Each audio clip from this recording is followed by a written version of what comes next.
Queen Nzinga Mbande, also known as Queen Nzinga, was a prominent 17th century African ruler who led the kingdoms of Ndongo and Matamba in present-day Angola. Her life was marked by fierce resistance against Portuguese colonization and her efforts to preserve the independence of her people. Here is a detailed account of her life, highlighting the significant events and periods. Nzinga Mbande was born around 1583 to Angola Kiluanji Kia Samba, the king of Ndongo, and his wife, Kangela. She was born into the ruling family, which provided her with a strong understanding of governance and diplomacy from a young age. Nzinga's father ensured she received military and political training, recognizing her potential as a leader. Nzinga had several siblings, including her brother Angola Mbande, who would later become the king of Ndongo. Her upbringing was marked by learning the intricacies of statecraft, military strategy, and the cultural and spiritual practices of her people. During Nzinga's youth, Portuguese colonizers increasingly encroached on Ndongo territory, seeking slaves and resources. This period was marked by conflict and resistance, setting the stage for Nzinga's future confrontations with the Portuguese.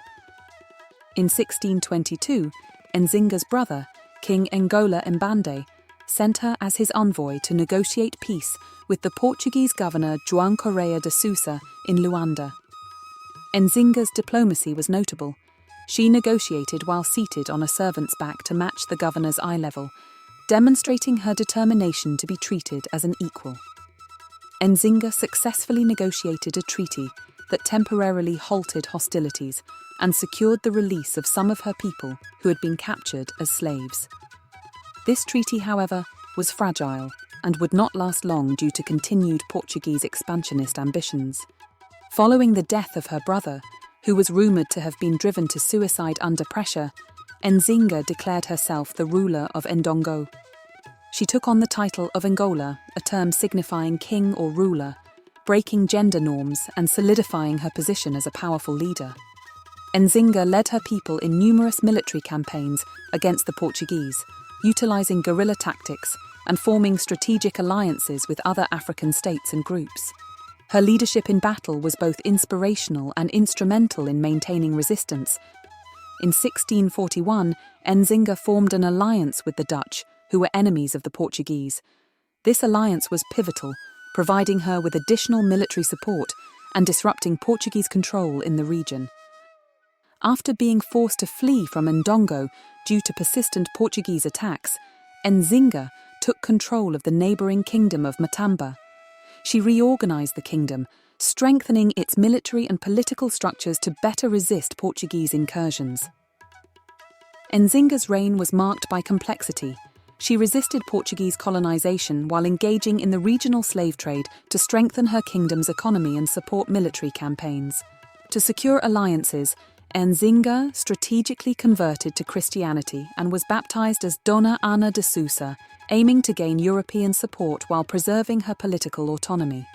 Despite her conversion, she continued to practice and endorse traditional African religious practices, maintaining the loyalty of her people and honouring their cultural heritage. In her later years, Nzinga continued to lead her troops in battle and strategically manoeuvred to keep the Portuguese at bay, securing recognition of her sovereignty over Ndongo and Matamba. Her diplomatic successes highlighted her enduring political acumen.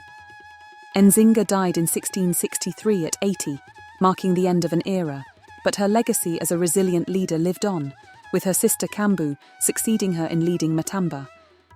Nzinga became a symbol of resistance against colonial oppression, inspiring future generations in Angola and beyond.